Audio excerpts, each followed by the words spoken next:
Hi everyone. Today's video is on lab or chapter 9 and 10. This is classification, so now we are jumping into the primate section, the third section of the class. Can you believe it? We're already halfway through. It's crazy. So just like before, I'm going to be looking at my PowerPoint, like just kind of off screen real quick, and then I'll be describing it. So if you're following along with the PowerPoint, that's great. If not, if you just want to listen to me talk, then it should be fine as well. So just to jump right in, this is definitely one of the longer PowerPoints when you're looking at just the number of slides, but there's a lot of images and stuff, so it's not like every slide isn't like super wordy, you know what I mean? Okay, so moving on to the first slide, you will see a kind of like tree with a bunch of primates on it, including humans. So this is a point I want to make, and this will for sure be like a question on the exam or something. Humans are apes. So humans are primates. That's why when we have the anthropology course, we have a whole section dedicated to the primates, right? So humans, we are primates. And for primates, you can lump them into either like the lemur and the lorises, monkeys, or apes. And humans, we are apes. So this is showing you other apes that we are closely related to. So the chimps and bonobos, gorillas, orangutans, and then it's not shown here, but gibbons are also the smallest of the apes, but gibbons are also apes, so we are related to them. So if, let's say, there's a true-false question on the exam of like true or false, humans are apes, you would know, oh, that's definitely true. Humans are apes. We are primates, and then sorting out through the primates, which one are we? Monkey, ape, we're apes. And I think we talked about this in a previous video, but the best way to be able to tell, like, there are many ways, right? But one of the easiest ways to tell if you're looking at a monkey or an ape is whether you see a tail or not. So if you're sure you're looking at a primate, but you're thinking, okay, is it an ape or not? I'm not sure. You want to look for a tail. If there is no tail, then it's an ape. So humans, no tail; chimps, no tail; gorillas, no tail; gibbons, no tail, like so on and so forth, right? So we have no tail, but we are apes. Next slide. So getting into classification. So I have the example for like the Homo sapien example, but most of us received this, what's the word I'm thinking of? Like this lesson before, maybe even in like elementary school, again in junior high, probably in high school, right? Where you learn, kingdom, phylum, class, the whole thing. And usually there's some kind of like mnemonic device I've seen my students use. I mean, God, when I learned this, 30 years ago, we had something, it was like, let me see, King Philip could often, whatever, you know what I mean? Like we had some way of remembering the order, right? So I'm not gonna make you memorize the order, but if I were to ask you, a kind of like food for thought, how would you describe the kingdom? Especially if I said for humans, animal kingdom, because what's the other, right? It's plant. Like, why was I blanking on that word? So if we take up all of life forms, right? Like, okay, all life forms, there's a lot of details. There are a lot of differences between all of the life forms on this planet, right? But if you're like, okay, let's at least try to make some general categories, the first major one you're going to do is say animal, plant, right? In a general sense. Those are two easy categories. We can separate those two groups, right? And then you get into plants, or you get into animals, and then you start getting more and more specific, getting like down this list, right? Kingdom, phylum, class, order. So phylum, just to go through a couple of these. So phylum, for humans, it's chordata. And this is another one where looking now at the animal kingdom, if you're looking at all animals, what's another way to say, a difference we can start to split them into certain groups? So one is it an animal that has a spinal column or not, right? So of course we belong to chordata. We are animals that have a spinal column, and then so on and so forth. So most of you, I'm assuming, would know like the characteristics of a mammal: warm-blooded, live young, breastfeeding, like those things, right? But getting more and more specific, if I asked you, how do you define our genus, the genus Homo? Like, what are the characteristics that designate, our genus? It might be a little trickier, right? So the easier, the larger the category is, then we get more and more specific. Obviously, for this class, we're going to talk about it with the primate section, and then even when we get into like the human lineage and the hominins, we're going to talk about those specifics, right? But also to point out, this is a human-made system. Like nature is just doing whatever it's doing. You know, nature's not like necessarily adhering to some kind of categorization or organizational system that one of the animals in that nature have created. You know what I mean? We are looking and observing all of life, you know, whether it's plant, animal, whatever, and saying, okay, there are clearly some patterns. And because, you know, humans, we love to organize, we love to categorize, we like to put things in boxes, you know. When looking at nature, we attempt to do that. And, you know, our system works pretty well. We can kind of map things and categorize, and this helps us to understand and explain, especially like the evolutionary relationships and all that, right? So, I mean, it's a great idea, but remember, nature's just doing whatever it's doing. We are the ones trying to, you know, can we put a box around this, and then what's the box going to be named? Oh, I don't know. We keep changing that, you know, as we should in science. We always change with, you know, new evidence, but it's like an evolving kind of, you know, system that we have. And it's a human, therefore fallible system. So you want to make sure that you kind of keep that in mind, because sometimes there are always going to, here's the thing, in nature, in life, you know, in our daily lives, whatever, there are always going to be exceptions to the rule. That's just, you know, have you ever heard the expression, except the exception proves the rule? The fact that we understand that's an exception means we understand there is a general rule or category or grouping or whatever, you know.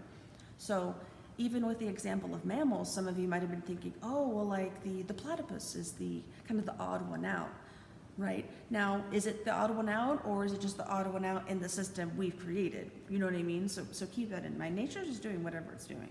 We have created a system that works pretty well for us, and so we continue to use that and refine it, you know. Okay, so the next slide. So naming, so a difference between the common name versus the scientific name. So here I have an image, if you're following along, you'll see an image on the PowerPoint. But it's an image of a primate, and this is when everyone should recognize it. It's a chimpanzee. So the common name would be chimpanzee, you know, chimpanzee, chimp, something like that. But the scientific name, whether it's a chimp or a human or a rabbit or a plant or whatever, you always want to use what we call binomial nomenclature. So binomial, two names, and we always use the genus and the species name. So if I'm referencing a particular specimen, like, oh, look at that animal, I'm not going to list the whole thing like kingdom, phylum, class, order, right?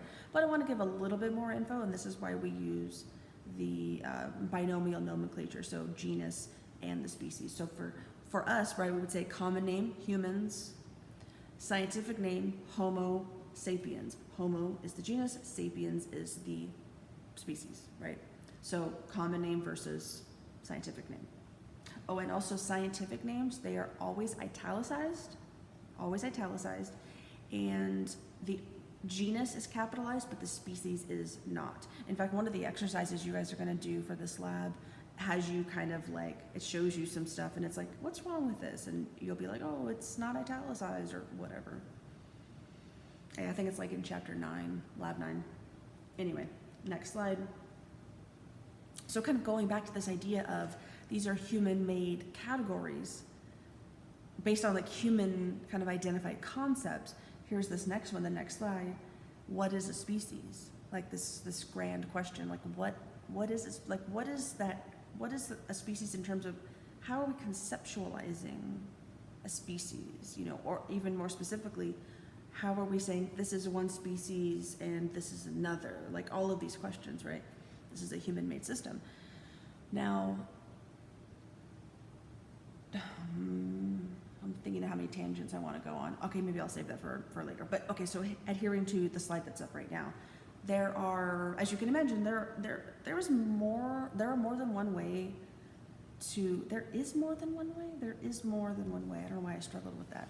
There is more than one way to conceptualize species. Now, I have listed 3, and I have like a slide for each of them, but there are many more. Like I took this graduate course probably a few years back, and we went into all of this like background, you know, decades ago, when whether it's, you know, in our lineage or other lineage, but especially ours, these scientists at the time trying to conceptualize what is a species, what is a genus, how are we using that What are the criteria, right? And then getting to like the species, like how are we defining that? And so these are three examples. There are many, many, many more. These are the three I think that are easier to remember, the ones that make the most sense, I think, to me. And one of these you probably use when you conceptualize this idea. You just didn't know there was a name for it, right? So the first one is, going to the next slide, the biological species concept. Biological species concept. So for the biological species concept, this idea is that one species is separate from another in that they cannot reproductively, like they can't breed with each other. That it's called like reproductive isolation. They might be in the same area or something, but they can't reproduce with each other. So that's kind of the marker for saying, oh, they are two different species. So think of like even animals you have at your home, like a cat and a dog, different species, right? Now we could say, oh, there are some morphological, physical differences, sure, but kind of at that, like the heart of it, like that deeper kind of concept or meaning, how are we defining like one versus another? Well, they can't interbreed with each other. That's usually the concept we use. Now you might be thinking already, exceptions to the rule, of course, right? So, oh God, what is it? Horse, donkey, two different species, but can reproduce. A mule, right? Mule is sterile, so the mule can't then reproduce. So here we have an exception to this rule. We would never say that a horse and donkey are the same species, but they're reproducing with each other, right? So this is one of those interesting exceptions. Because remember, this is a rule that we have created, a concept we have created that when we look at all of life makes the most sense and it works most of the time, right? But exceptions. Another exception is a liger, so a lion and a tiger. I forget what the rule is. There's a rule that if like the mom's the tiger or something, then the offspring aren't sterile. But it happens so rarely. In fact, I think the only reported cases we've seen of this are when those animals are in captivity. And so then that's kind of a whole new set of factors. It doesn't happen in nature. Like lions and tigers don't just go around, interbreeding. But technically it can be done, and in some rare instances it has happened. But when you think about it, you're like, okay, they're both big cats. Genetically, they're probably different a little bit, but probably not separated by a huge amount of time evolutionarily. So genetically, they could still work, and of course we know it does technically, genetically. But because, it happens so rarely, it's like, yeah, technically it's an exception, sort of. But we would still say, okay, that's obviously an exception to the rule. Lions and tigers are, two different species. Let's see. Next slide, the recognition species concept. Recognition. So this one is conceptualizing it from like that individual animal's point of view. Like if that animal recognizes another animal as a mate, a potential mate, and tries either successfully or not, tries to reproduce with them, then because that animal recognizes that other, animal as a mate, then they are the same species. So this is kind of looking from like that insider perspective. So for someone, let's say a scientist who is like, the recognition species concept is the one I use, it makes the most sense for my research, whatever. They would say, well, then the horse and the donkey are the same species because they recognize each other as such. So hopefully that makes sense to you, right?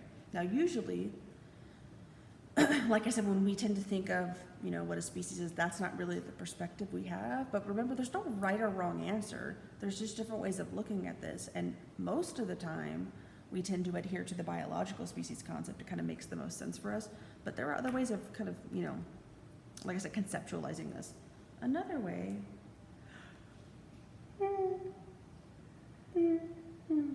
sorry, I was fighting that yawn for like a few minutes too. I could feel it. The third one is the ecological species concept. So ecological, obviously looking at the ecology. For a scientist who might adhere to the ecological species concept, like I said, maybe it makes the most sense for their research, or maybe they just think it's a better concept. For them, it's not necessarily about what's going on reproductively. They're like, yeah, can you breed? Can you interbreed? Can you, yes, no, who cares? For them, it's what's going on like ecologically. Are you, as an example, like you using or eating the same, resources, same food resources? Then that is the thing that groups you together. And so for, like I said, for scientists who would adhere to the ecological species concept, for them, it's like what's going on with the individual and the environment, that's telling more of a story and how we can group these, species. So, but like I said, other ways of conceptualizing what a species is, but these are just three, and typically we use the biological species concept, and in this class, that's the one we kind of use. Next slide. Taxonomy and phylogeny, just some more terms for you to know. So taxonomy, the science of classifying and naming, which we're already talking about right now, The naming process is often based on the evolutionary relationships, which is phylogeny, so understanding the evolutionary relationships. You're like, okay, I'm looking at a bunch of animals, what are their evolutionary relationships, ancestrally, more modern animals, or modern animals that share an ancestry.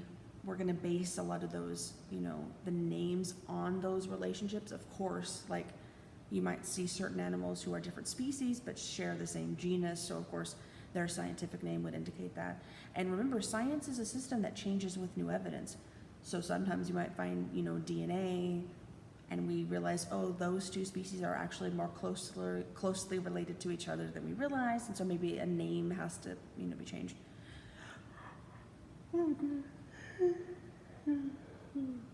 Oh man, I'm sorry. Those are like really big yawns. But I am tired. I'm very tired. Ooh, I'm not getting a lot of sleep. Okay. What was I saying? Naming, changing. Oh yeah, a good example. A good example is actually with humans. So we are apes, right? We're closely related to chimps, bonobos, gorillas, And if I said to you, look at a human, a chimp, and a gorilla, they're all three are related to each other, but two of them are a little bit more closely related to each other than either one of them is to the third one. They're all related, but there's definitely two that are more closely related to each other. And you might think, okay, based on, what they look like, and this is what people used to think, like scientists used to think, is that chimps and gorillas were more closely related to each other, and that even though humans were related, we were kind of like the odd one out. Well then, as science, as we do, changes with new evidence, we get DNA and we realize, oh, actually, humans and chimps are more closely related to each other than either one of us is to the gorilla. It's actually the gorilla that's the odd one out. And so in that case, you see some name changes, which is why, and I think I said this in another lecture, but either way, it's fine. I'll probably say it a few times. If you're looking at an older textbook, or if you have an older instructor, they might use the term hominid to reference like our lineage, but now we use the term hominin with an N, and this just has something to do with how we kind of recategorized and named the apes, to indicate those relationships. New evidence, new names, it happens. Okay. Next slide. Oh, that can't keep happening. Oh man, okay. The next slide. So it says similar traits, ? The difference between analogous traits and homologous traits. So if you were looking at a bunch of animals and I said, some of these are related to each other, some of them aren't, can you guess? The first thing, and it makes sense, the first thing you'd probably look at would be, the larger traits. Do I see overlapping or similarities between these traits amongst some of these animals? That's probably going to be a good indicator that they are related, right? And that works sometimes, but sometimes it doesn't. This can be a little tricky. So if you go to the next slide, you will see analogous traits, an example of analogous traits. So analogous traits are traits that are shared, between different animals, but it's not because they are related. It's because they have a common adaptation to something. So a really good example are wings. We see wings in bugs, in birds, in bats, right? So in mammals, but this doesn't mean that they are closely related. Now, in the primordial ooze of life, we're all related, but you know what I mean, like not closely related at all. And even the structure of the wing, do I have that image? Yeah, you see even on the next slide, the structure of a bird wing versus a bat wing is like quite different, right? So they all share a common adaptation for flight. Obviously, a huge benefit you can imagine through time on Earth. Flight in different ways kind of popping up and being advantageous and seeing that occur, as we do in multiple lineages. So it doesn't mean that those individual like species or lineages are necessarily related. It's just they share a common adaptation. If you go into the next slide, you'll see an example of what we call homologous traits. So homologous traits are traits that are shared because those animals are actually related to each other. So here we have like the human hand. Oh, and my thumbnail came off, so don't judge me. But you see in this image we have, we have nails. All primates have nails. We'll talk about that later. But we have, the opposable thumb. All of our fingers are in line with each other except the thumb, which sticks out to the side, and we can touch all of our other fingers to the thumb, right? So all primates have this feature of an opposable thumb. We all have it because we all are related to each other, so of course we have this similar feature. So you can see on the image, the human has it, the chimpanzee has it. So we share that common trait because we actually share an ancestry. Oh, and perfect segue actually to the next slide, looking at primate taxonomy and some of the traits specifically. So going into primates, I have listed, let's see, oh yeah, so just 2 slides. On one slide it's traits, some physical traits that primates share, and then on the next slide are some like behavioral or like social traits that we share. And this is not an exhaustive list, there are more. These are just some of like the main things to look for. So ones I already said, like the opposable thumb or grasping hands, we have the ability to, like use a pen or a pencil, use a big tool, something like that. Emphasis on vision rather than smell. This is a big one. So think of like maybe like your dog or something, or animals. They have a big, strong emphasis on smell. That's how they get all of their social information, their environmental information, and their whole complex of their face in the nasal area is very complex and highly developed, right?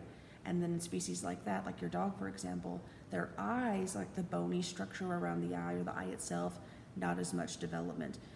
Neither one of these is better or worse. It's just, they're all different. Depending on the environment, it might be better to be able to see a little better, or it might be more beneficial to be able to smell a little better. You know what I mean? So we see, differences in these traits throughout like all life forms. But for primates, because we have that emphasis on vision, the bony structure around our eyes is much more complex. So all primates have bone around this entire part of our eye to protect it, right? We all have that. The kind of more ancestral forms of primates like lemurs and lorises, they don't have the bone structure behind the eye that all the rest of us as primates do. So all primates have at least this bony structure surrounding the eye, but in the back of the eye, some of us have that and some of the primates don't. But we all have at least this bony structure protecting it on the side. If you go home or if you're at home right now and you have a dog or a cat, feel like their bone right here. You will feel there's no bone. It's like bone and then maybe bone, and there's a big gap right around here. A little variation depending on which animal it is, right? But it's a big gap. It's just, you'll feel like, oh, it's just kind of like soft. It's because for those animals, the body's gonna divert any whatever to this area, not this area. Those animals, if they, maybe lose some vision, it's not gonna be a huge detriment to them, because they're getting a lot of their information from their snout, versus us, if we, lost the ability to smell, it's not gonna, especially thinking like ancestrally, the human lineage, primates and stuff, that it's not gonna be a huge detriment to us because we rely on what we see, right? Let's see, nails, yes, so we have nails, not claws. A lot of other animals have claws, and of course different animals will have different types of claws, but humans, we don't have claws. Primates all have nails. And then, I already said this is the enclosed eye orbits, bony enclosure. And then a reduction in snout. We call this, so when you have a projection of the face, I'm hearing someone. Maybe someone's next door, I don't know. When you have that projection of the face, we call that prognathism, Prognathism. prognathism, or you would say that animal is very prognathic, so projection of the face. And so for primates, compared to a lot of other animals, we tend to have flatter facial profiles. So think of like a dog or like a horse, where a lot of their face kind of extends out. Primates, we tend to have flatter faces. You know, humans have the flattest face of all the primates, but all primates in general tend to have flatter facial profiles. Some primates have a little bit of a snout, but it's usually minimal compared to like non-primates. Let's see. Okay, next slide. Like I said, some behavioral-ish or social, some stuff. First one. So we have single offspring. We call this singletons. We have singletons. We have one at a time. So think of humans as the example of this, right? We have one at a time in terms of offspring. You can have more. It can happen, but having like twins or triplets is obviously very rare for humans. For primates. But think of other animals where they have like having a litter of like 6 or 7 is like the most common, right? So for primates, it's one at a time. And this kind of goes in with some of the others on this list, the strong mother-infant bond. So we know this is true for mammals. There's always a strong mother-infant bond because they're breastfeeding and that closeness, you know, physically. But for primates, even more so, because now the mother's attention is almost always on just one offspring, not like a litter of, 5 or 6 or something like that. We also have, actually the other 3 in this list, extended juvenile periods, big brains, and dependence on learned behavior all actually kind of go with each other.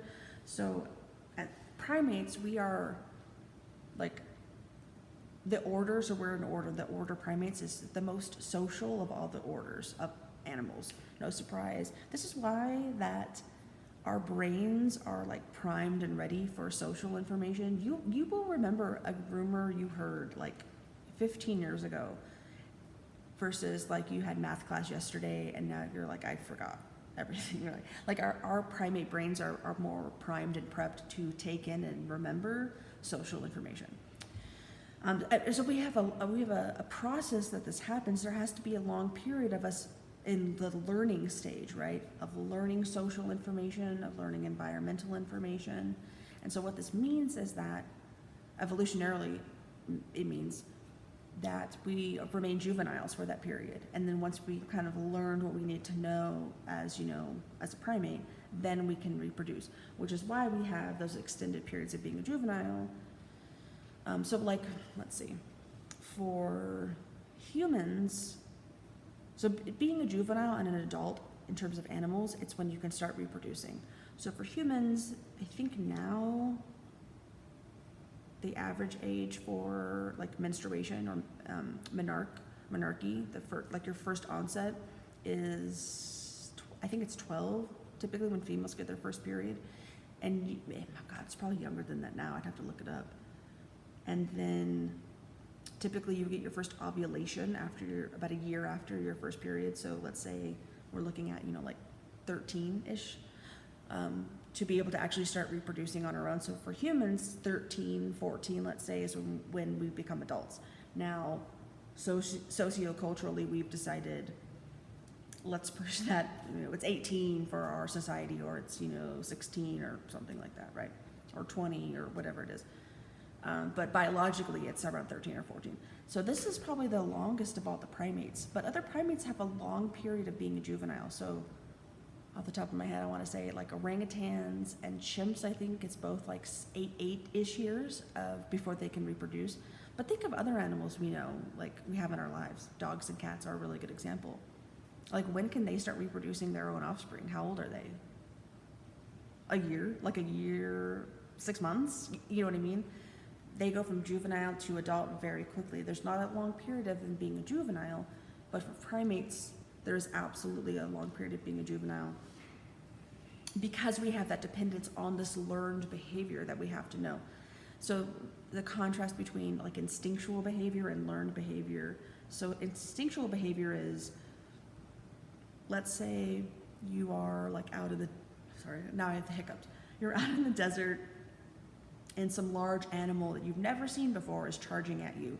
Your body will have an instinctual reaction, adrenaline. You probably run or maybe you freeze, but your body does something instinctually.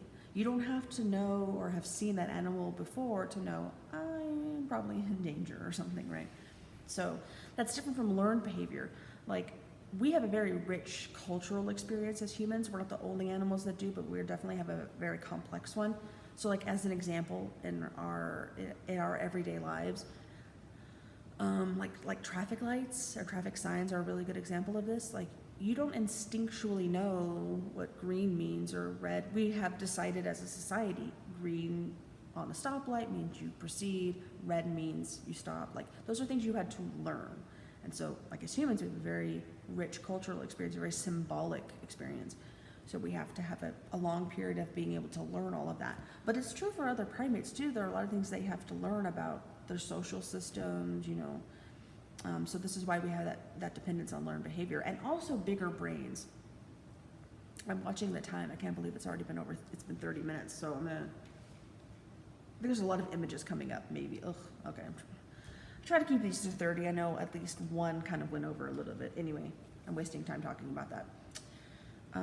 Big brains. So primates have bigger brains compared to non-primates, but then within primates, we would say, apes have bigger brains than monkeys, right? But primates compared to non-primates, we do have much larger brains. And of course, like humans and the other apes are examples of when it's quite large. And so when you have a large brain, usually what goes hand in hand with this, the reason you have a big brain, doesn't just happen randomly. It's typically because the complexity of the thought processes, or something that's a general term, there has to be time put into being able to learn that. There's a little more detail into all that evolution of that, but that's kind of the gist of it. So to move on,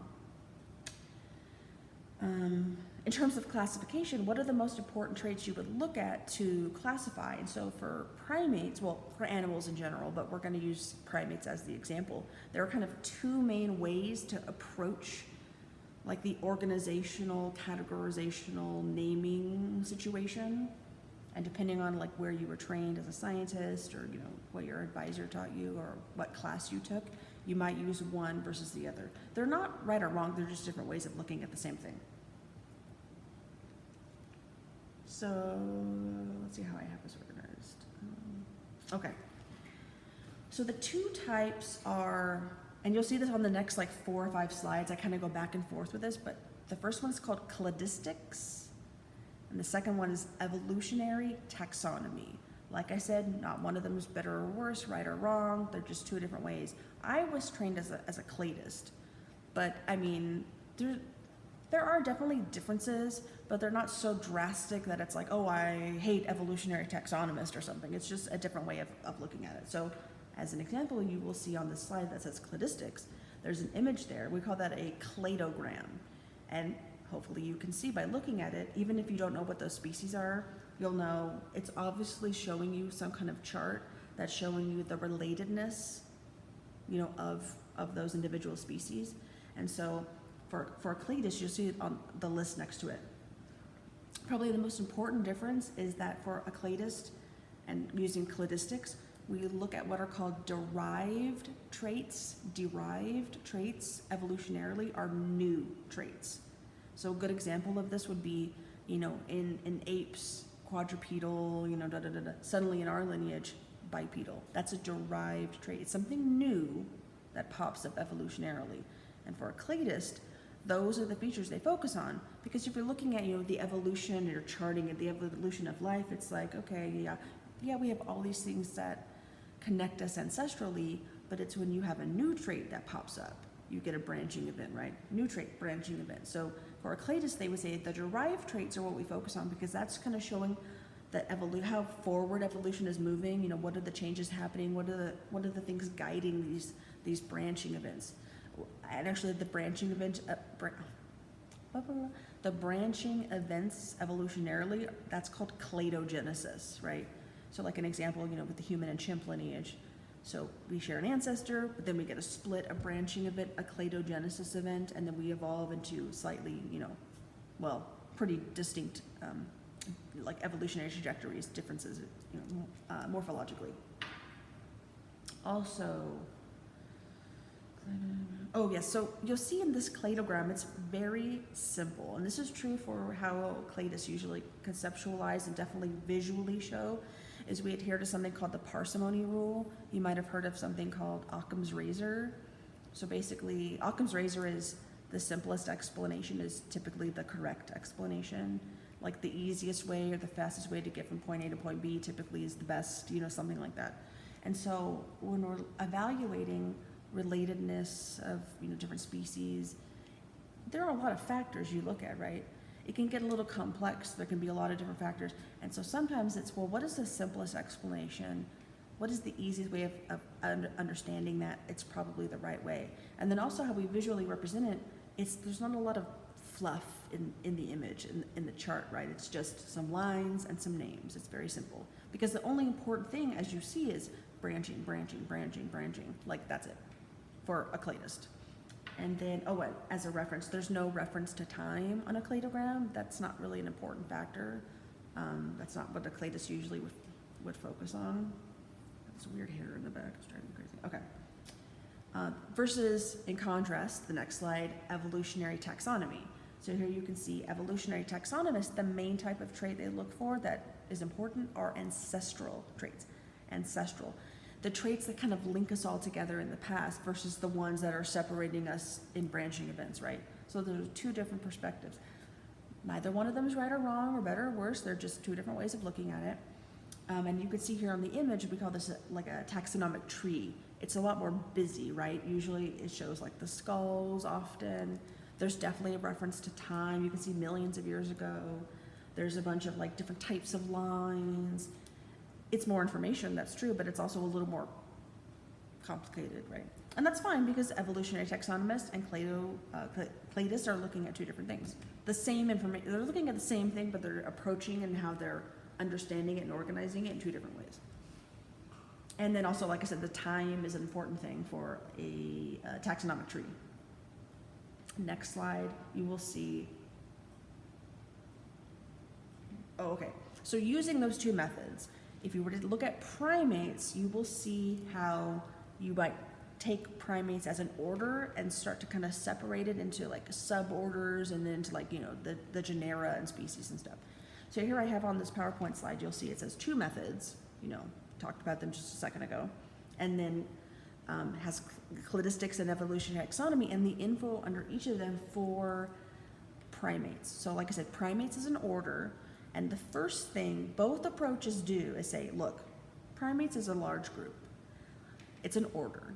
Let's kind of separate this into two subgroups, suborders, as the first step, because it seems as if there's kind of two major groupings, and then after those two groupings, we can get a little more specific after that.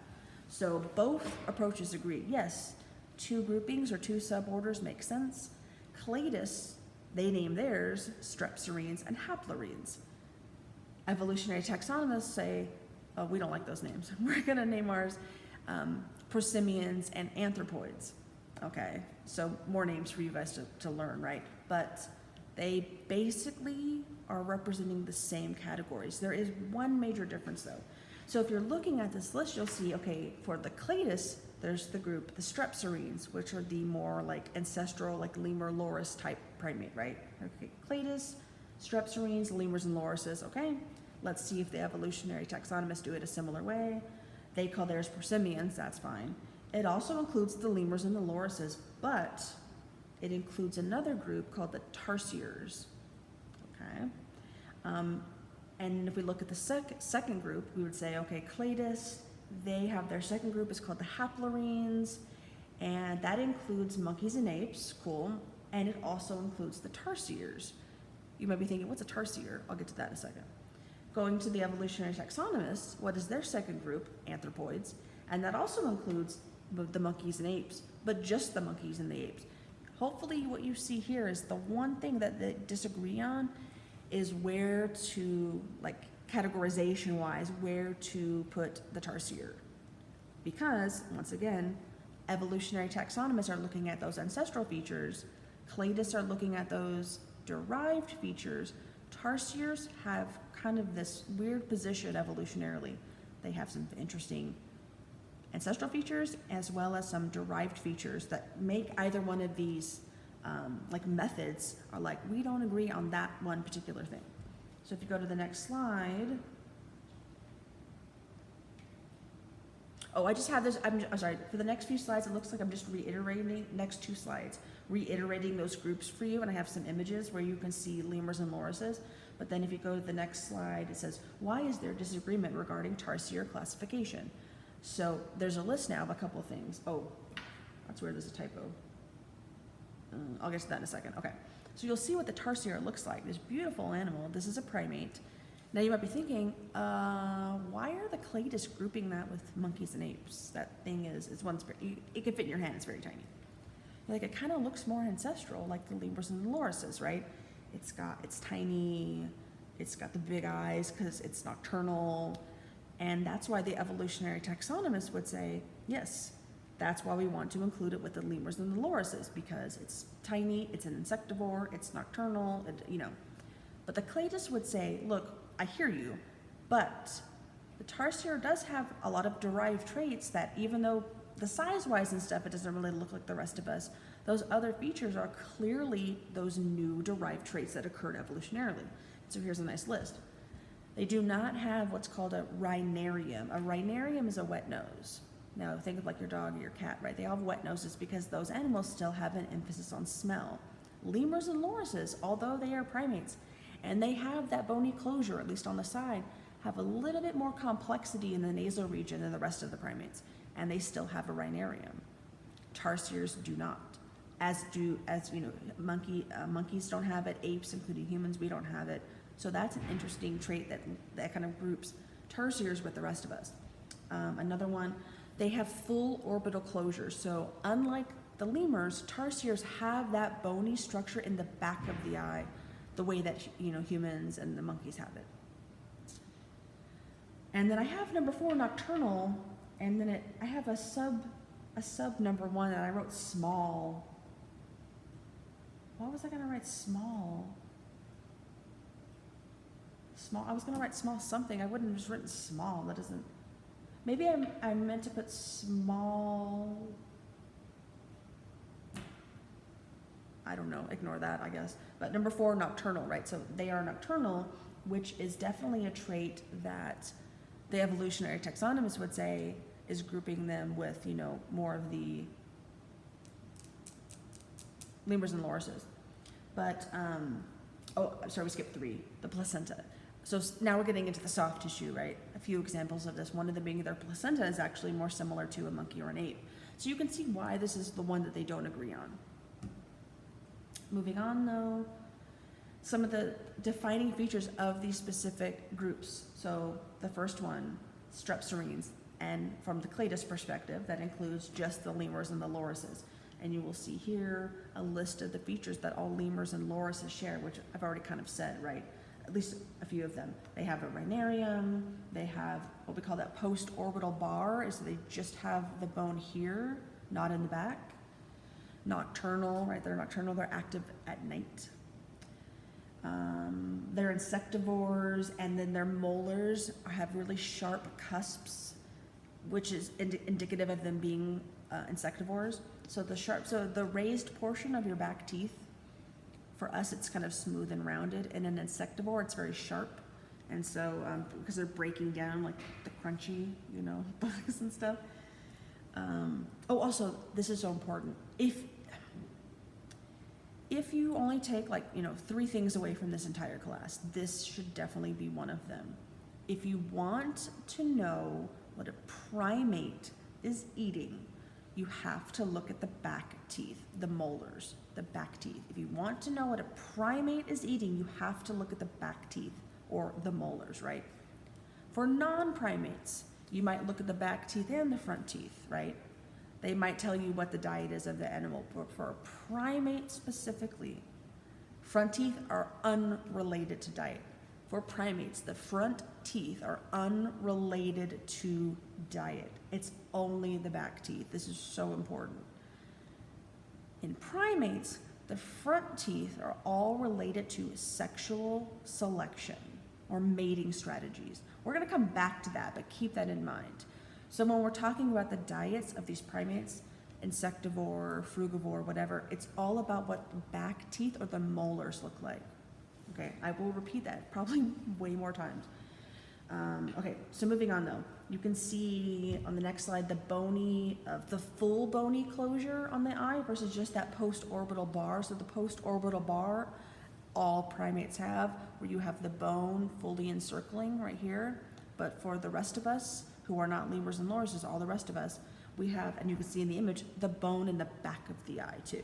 Lemurs and lorises don't have that. And then the next slide, actually the next two slides are just some pictures you can see of the cool variety of primates. We got a slide with the lemurs, a slide with lorises, and these are just a few that I picked out. There are so many species of primates, right? It's not just the couple that I added to this PowerPoint. Next slide though, you'll see haplorines at the top, haplorines. So that's basically the rest of us, right? If we're using the Cladus perspective. So that includes tarsiers, New World monkeys, Old World monkeys, and then of course the apes. And I have apes and humans just to reiterate, but if I say apes, that automatically includes humans anyway. So what are some traits that we all share? So we tend to be a larger bodied. Of course, the tarsier is the exception, right? But think of like, apes, like gorilla, human, chimp, pretty big.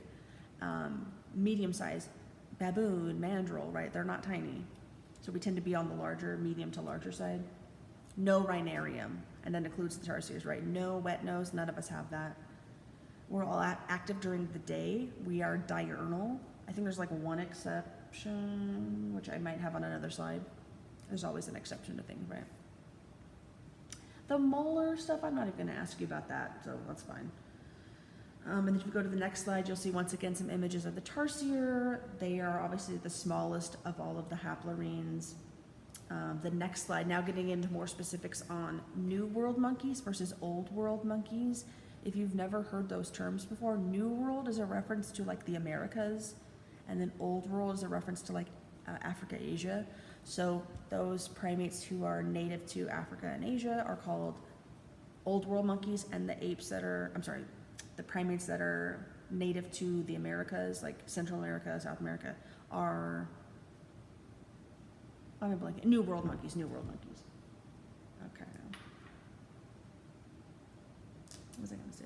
So for the New World monkeys, just kind of going through this list, they all tend to be arboreal. Arboreal means they are living in the trees, versus terrestrial would be living on the ground. So New World monkeys, think of like the environment of the New World. A lot of like rainforest, a lot of trees, think especially like Central and South America. You can imagine a lot of the animals that live there live in the trees, right? Arboreal. So this is true for, primates as well.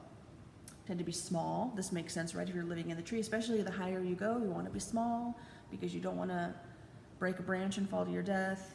You maybe need to be a little agile in the trees to maybe escape, a predator or something like that. Here, so diurnal. It's the owl monkey. That's why I have it in parentheses. Of the New World monkeys, they're all diurnal, active during the day, with the exception of the owl monkey, kind of aptly named, who is active at night. The dental formula. Dental formula, which we talked about in the skeletal section, right, is when you look at any given quadrant of the mouth, and you count how many incisors, how many canines, how many premolars, and how many molars. So for humans, our dental formula is 2, 1, 2, 3. It's the same for any of the quadrants of our mouth. For New World monkeys, their dental formula is 2, 1, 3, 3. They actually have 3 premolars, and the rest of us don't, right? Tails, obviously we're looking at monkeys now, so they have tails. New World monkey tails versus like Old World monkey tails. New World monkey tails tend to be a lot longer because they're kind of using it in the trees to kind of help them balance. We call that a prehensile tail. It's not like in cartoons where they're like swinging from their tail and it's not like that, right? But they will definitely, let's say, reaching for some fruit, on a branch. They might use their tail to grip onto something as an extra way of balancing. They definitely use them. And then they also have platyrrhine noses. A platyrrhine nose, you'll see there with the capuchin. A platyrrhine nose is when the nostrils, the septum, that space between the nostrils is very wide, and the nostrils actually kind of point out laterally to the sides. That's a platyrrhine nose. And then sexual dimorphism. Sexual dimorphism, we're going to talk about that a lot. Oh, well, we talked about it before, obviously, with the human stuff. We're going to keep talking about it with the primate stuff. But sexual dimorphism is when when there is a size, shape, or color difference between a male and a female of the same species. So some species might have all three. You might have a species where males are a different size, they're a different color, they have different shaped, bones. You might have a species where it's just one thing, like coloring. So we tend to see in New World monkeys, when we see dimorphism, it tends to be a color difference. In New World monkeys, typically, there's not usually a size difference with male, female. There's usually a color differences. Now, some New World monkeys might not have dimorphism. Remember, if you are a species where you cannot tell unless you look at the genitals, we call that monomorphic. There are some primates who are monomorphic. You can't tell the difference between the male and the female unless you literally look at their genitals. So some of them are like that. I think I gave you guys that example before with the human stuff. Like a house cat is a really good example. You can't tell a male and a female cat unless you literally look at their genitals, because color doesn't map onto it, right? Or it's not like all orange cats are female and all black cats are male. That's not how it works, right? Sometimes you have a big female or a small male. Size is unrelated. You have to look at their genitals. So cats would be house cats would be considered monomorphic. So, okay, next slide. Almost done, right? Just some more images of the New World monkeys. You can see examples of the tamarin and the spider monkey's the one in the middle, kind of using that prehensile tail. So you can see they all tend to be small, maybe a couple of them verging on small medium sort of, but most of them tend to be small. Next slide, Old World monkeys. Another list of a few items. So Old World monkeys, like apes, we have a catarrhine nose. A catarrhine nose is when the septum or the space between the nostrils is very narrow and the nostrils point down. That's a catarrhine nose. So Old World monkeys have a catarrhine nose, and then apes, which of course includes us, we have a catarrhine nose.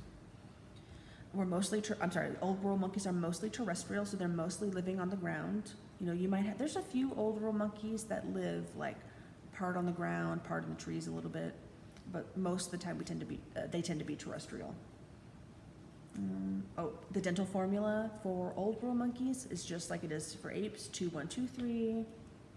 I already said Africa and Asia. Sexual dimorphism, when we see it in Old World monkeys, can be size, shape, or color. So you can see the mandrill, that's the image, that's the male mandrill. So the mandrill, they have this beautiful coloring in the face, red, blue, yellow. Females, I think there's a little bit of coloring, but it's way more dulled. The male, as we see oftentimes in nature, the male is the one that has all of the coloring and stuff, right? So we tend to see color differences, size differences. The male mandrill is definitely bigger than the female mandrill. The shape of their skull, vastly different. So for Old World monkeys, you tend to see all three of those things, maybe at least two, whereas in New World monkeys, it tends to be mostly just the one thing, the color. Okay. This last bullet point, bilophodont molars. This is kind of a pattern that the molar cusps take, and I'll show you in class, you'll see this. The Old World monkeys, kind of the cusp pattern kind of creates these ridges. I have just a picture on this PowerPoint slide. It's not the best one. Trust me, it's one of the best ones I could find. In the lab, you'll be able to see it better. So you could have just the mandible, and if you notice the cusp pattern, you would say, oh, this is probably an Old World monkey. Next slide, just more images of Old World monkeys. You can see Old World monkeys tend to be on the medium side. So we've got a colobus monkey, the langur, baboon. They seem to be on the medium side. And then moving on to the next slide where it says apes. Here we have a handful of traits. 2, 1, 2, 3 dental formula. Obviously we know that one. Sexual dimorphism. We don't have any real color differences in apes in terms of dimorphism. The only one would be actually we don't at all. Gorillas, there's silverback gorilla, so there is a slight color difference, but it's not like the mandrill where they have orange and yellow and blue snouts, right? It's not like that. And then the orangutans, sometimes it depends on the subspecies. There might be a little color difference, but it's not nearly what we see in all of the other primates. We see a lot of size and shape differences though in apes. The only ape that's not sexually dimorphic is the gibbon. Gibbons are monomorphic. You can't tell the male or female. You have to look at their genitals. But all the rest of us, humans, bonobos, chimps, gorillas, orangutans, we're all dimorphic. We are all either moderate to highly sexually dimorphic. Chimps and humans and bonobos are more like a moderate or medium amount. Orangutans and gorillas are an extreme amount of dimorphism. Oh, and then of course, like I said, no tail. We tend to be, and we're the largest of all the primates. And the very last slide you can see, and I just named it, but you can see all of the currently existing, or what we call extant, ape species. There was a time many million years ago where there were so many ape species and not that many monkey species. Now it's kind of the opposite, right? So here we have pictured there, gorilla, human, chimp, bonobo, gibbon, orangutan. And like I said, the gibbon is the smallest of all of the primates. It's definitely more like medium size, but don't mistake it for a monkey. It doesn't have a tail, it's an ape. Okay, cool. This one went a little longer. Obviously a lot going on with this one because I actually combined a couple chapters for this, so this will probably be the longest out of all of them. The next couple should be a bit shorter, so okay, I'll see you guys on the next one.